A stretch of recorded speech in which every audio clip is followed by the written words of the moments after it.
কোনো নারী যখন গর্ভধারণের চেষ্টা করে এবং গর্ভধারণের জন্য সহবাস করে, তখন তিনি যেদিন পিরিয়ড আশা করছেন তার এক সপ্তাহ আগেই তার ইমপ্লান্টেশন বা গর্ভরোপণ হয়ে থাকে।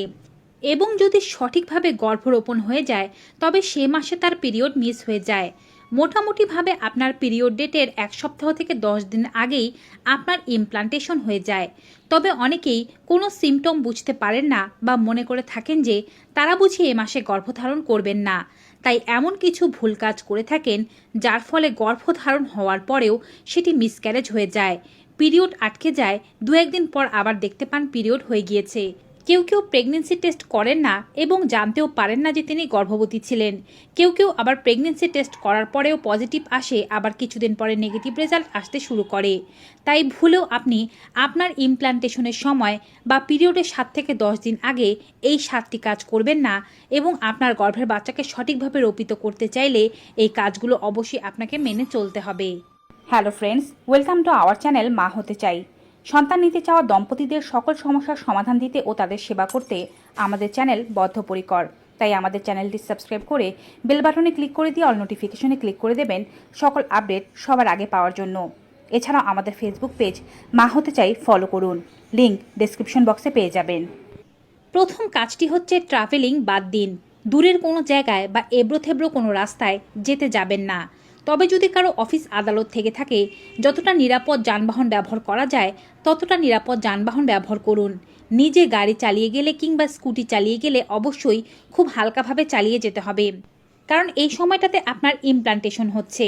আর খুব বেশি রাশ যাত্রা বা জার্নির কারণে আপনার এই গর্ভরোপিত হওয়ার পরেও সেটি আবার পিরিয়ডের মাধ্যমে বের হয়ে যেতে পারে বা আপনার ভ্রূণটি নষ্ট হয়ে যেতে পারে।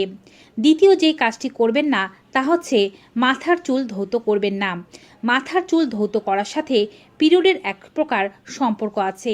ইমপ্লান্টেশন হওয়ার পরে শরীরে প্রোজেস্টেরন নামক এক ধরনের হরমোনের বৃদ্ধি ঘটতে থাকে, কিন্তু যখন আপনি মাথার চুল ধৌত করেন তখন এই প্রোজেস্টেরন হরমোনের মাত্রা হঠাৎ করে কমে যায়, যার ফলে আপনার পিরিয়ড হয়ে যেতে পারে এবং আপনার রোপিত গর্ভ বের হয়ে যেতে পারে।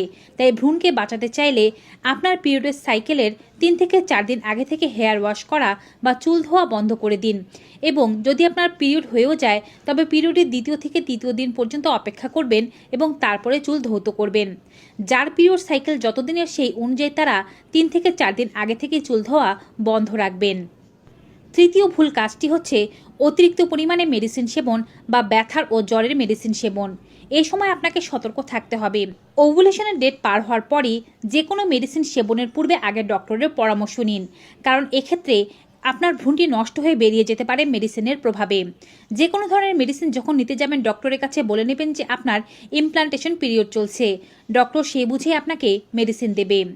চতুর্থ ভুল কাজটি হচ্ছে অতিরিক্ত পরিমাণে টেনশন করা। যদিও এ সময় অ্যাংজাইটি বা টেনশন আপনার বেশি পরিমাণে বেড়ে যেতে পারে, কারণ এ মাসে আপনার গর্ভধারণ হবে কি হবে না সে নিয়ে আপনি চিন্তিত রয়েছেন, কিন্তু এই ভুল কাজটি করবেন না। অতিরিক্ত পরিমাণে চিন্তা করা আপনার গর্ভধারণে বাধা দিতে পারে এবং আপনার রোপিত হওয়া ভ্রূণটিও নষ্ট হয়ে যেতে পারে। পঞ্চম ভুল কাজটি হচ্ছে সহবাস করা। আপনি যখন গর্ভধারণের চেষ্টা করছেন, ওভুলেশনের টাইম মেনে সহবাস করেছেন, তারপরে পিরিয়ড হওয়ার এক সপ্তাহ আগে থেকে সহবাস বন্ধ করে দিন, নতুবা আপনার গর্ভপাত ঘটে যেতে পারে। একবার যখন আপনি জানতে পেরে যাবেন যে আপনি গর্ভবতী, তারপর আপনি সহবাস করতে পারবেন কি পারবেন না তার ডক্টরের কাছে জেনেই পুনরায় সহবাস শুরু করবেন। ষষ্ঠ ভুল কাজটি হচ্ছে অতিরিক্ত পরিমাণে ক্যাফেইন বা নিকোটিন গ্রহণ। এগুলো করতে যাবেন না। এ সময় চা, কফি একেবারেই পরিহার করুন বা খুব কম পরিমাণে সেবন করার চেষ্টা করুন। ধূমপান ও মদ্যপানের অভ্যাস থাকলে সেটি পরিত্যাগ করাই ভালো। যে কোনো ধরনের সফট ড্রিঙ্কস বা কোল্ড ড্রিঙ্কস এ সময় পরিহার করার চেষ্টা করুন। সপ্তম ও সর্বশেষ ভুল কাজটি হচ্ছে ভারী কাজ করা।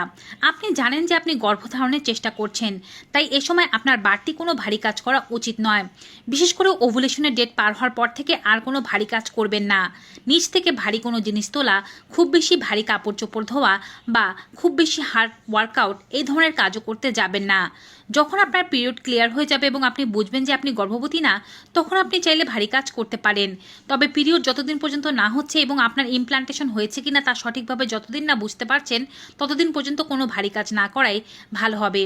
তো ভিউয়ার্স, এই হচ্ছে 7টি ভুল কাজ যা ইমপ্লান্টেশন হওয়ার পরেও আপনার গর্ভভ্রূণকে নষ্ট করে দিতে পারে। তাই এই বিষয়ে সতর্ক থাকুন।